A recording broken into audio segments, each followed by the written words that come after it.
भगवत गीता के नाम कुछ पल हर सुबह शाम चैनल में यह नाम आवाज एक बार फिर आप सबों का स्वागत और अभिनंदन करती है। साथियों, आज आप सबों के बीच प्रस्तुत है भगवत गीता चतुर्थ अध्याय का 10वां श्लोक। वीतराग भय क्रोधा मन्मया मामुपाश्रिता बहवो ज्ञान तपसा पूता मद्भावम आगताः। इस श्लोक का सरल शाब्दिक अर्थ इस प्रकार है।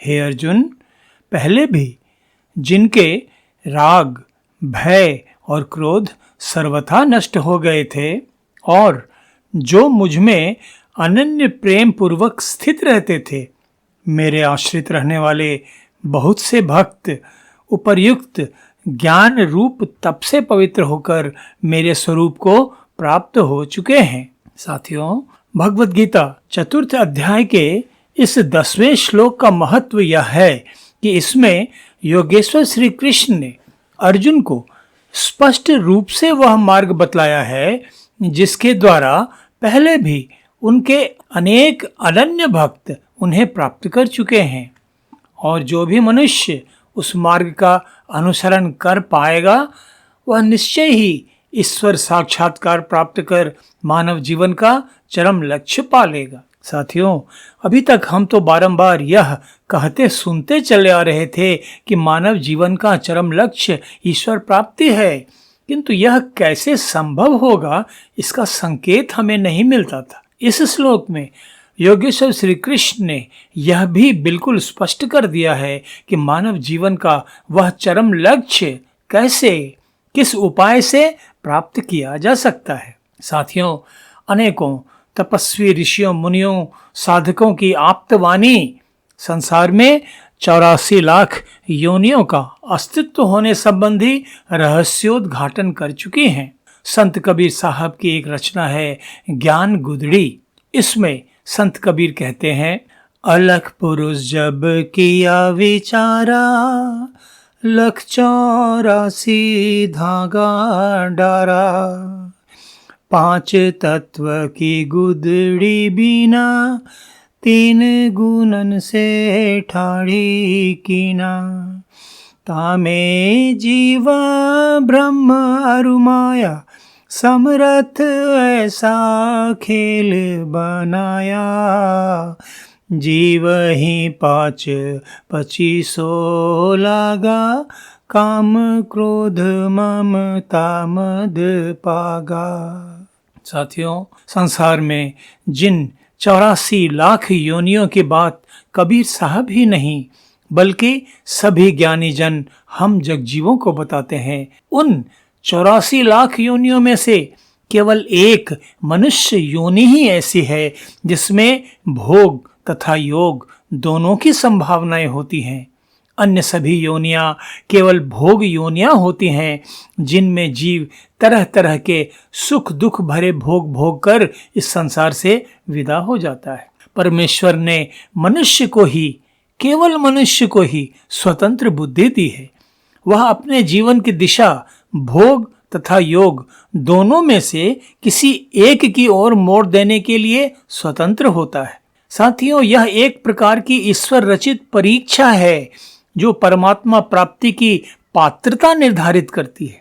परमेश्वर रचित इस संसार रूपी खेल, ध्यान देंगे, खेल के प्रमुख पात्र हैं ब्रह्म, जीव और माया। ब्रह्म संसार में स्थावर जंगम सभी पदार्थों तथा जीवों का सृजन करने वाली सत्ता है। जीव दुख सुख हर्ष विषाद रूपी अनेक प्रकार के द्वंद्वों को भोगने वाली सत्ता है, और माया ईश्वर रचित वह आवरण है जिसका प्रभाव इतना प्रबल होता है कि मनुष्य इसके जाल में फंसकर संसार रूपी मृग मरीचिका में भटकते हुए पूरा जीवन व्यर्थ नष्ट कर देता है। बिरले ही मनुष्य सतोगुण प्रधान होते हैं जो माया के इस कठोर आवरण को भेद कर ईश्वर प्राप्ति के आध्यात्मिक मार्ग को ही जीवन का लक्ष्य बनाकर अपना मानव जीवन धन्य बना पाते हैं।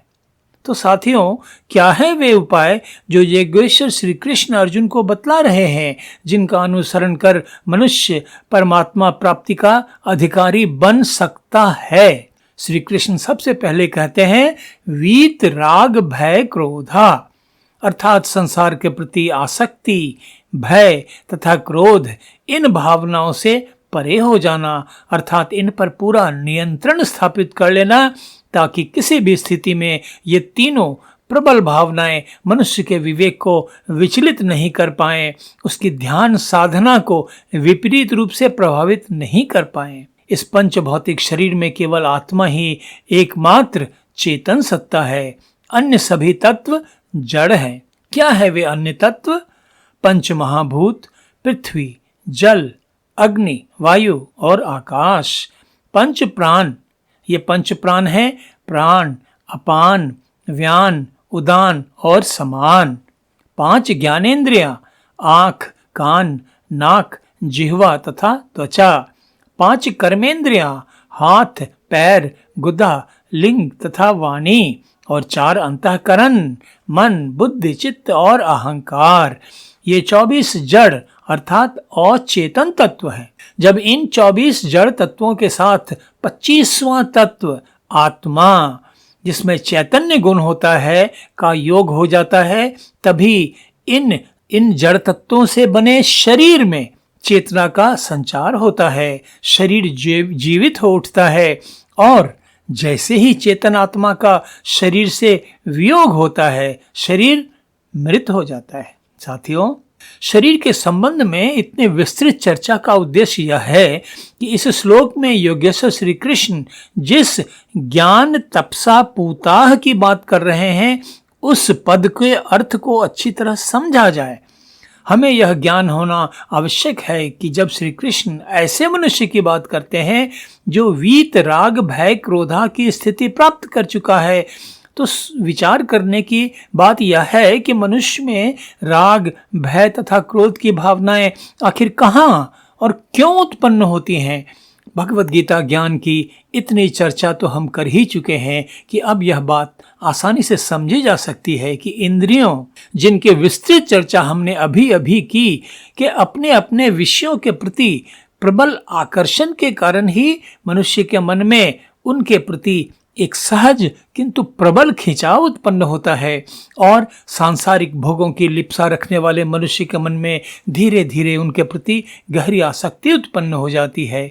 सांसारिक विषयों की प्राप्ति के बाद मनुष्य को भय सताता है कि भोग की ये वस्तुएं कहीं उससे कोई छीन ले या वे समाप्त न हो जाएं, और समाप्त हो जाने पर वे फिर मिले न मिले। इस प्रकार राग तथा भय के द्वंद्व के बाद स्थिति आती है क्रोध उत्पन्न होने की। जब मनुष्य को इच्छित भोग्य पदार्थ नहीं प्राप्त होता है, अथवा जिन भोग्य पदार्थों का उसने यत्नपूर्वक संग्रह किया वे नष्ट हो जाएं, या कोई और उन्हें हड़प ले, तो क्रोध उत्पन्न होता है।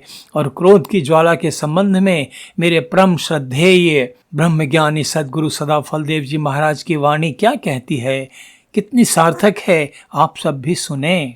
क्रोध पित्त घट में जगे, धध के अगिन प्रचंड, बुद्धि विवेक विनाश का, धर्म करे बहुखंड। क्रोध को बुद्धि कुचाल में, बिगड़े काम अनेक, आगे पीछे नहीं सुझे, क्रोध द्वेष धर टेक। कामी क्रोधी लालची, भक्ति रतन नहीं पाए, वे त्रिद्वंद सन तन तजे, भक्ति परम सुख पाए। तो साथियों, इस प्रकार हम देखते हैं कि राग, भय तथा क्रोध की भावनाएं ही मनुष्य को सदा संसार की मोह माया में उलझाए रखने का कारण होती हैं। और जब मनुष्य संसार में ही इस प्रकार लिप्त रहेगा तो वह परमात्मा के मनन चिंतन ध्यान साधना में एकाग्र हो पाएगा। मनुष्य राग, भय, क्रोध की भावनाओं से पूरी तरह मुक्त होकर अपनी चेतना अहर्निश दिन रात पल पल ईश्वर के ध्यान में लगाए रखे, उनके प्रति पूरी तरह आत्मसमर्पण कर दे, यह पवित्र करने वाला ज्ञान प्राप्त कर ले कि माया का यह संसार तो क्षण भंगुर है, इस संसार के सुख तो क्षणिक हैं, आते जाते रहने वाले हैं। इस प्रकार समझकर संसार के अपने सभी नियत कर्तव्य कर्मों का सम्यक रूप से पालन करते हुए अपना ध्यान, अपनी चेतना सर्वदा ईश्वर में ही लगाए रखे। यही तो वह मार्ग है, वह दिशा है जो मनुष्य की चेतना को ऊर्ध्वमुखी बनाकर मोक्ष प्राप्ति का अधिकारी बना देती है, जिससे अंततः मनुष्य ईश्वर साक्षात्कार प्राप्त कर अपना मानव जीवन सार्थक बना लेता है। आज बस इतना ही। भगवद गीता चतुर्थ अध्याय के अगले श्लोक के अर्थ तथा व्याख्या के साथ कल फिर आप सबों के बीच उपस्थित होऊंगा। तब तक आप सबों के लिए अशेष मंगल कामनाएं। धन्यवाद। नमस्कार।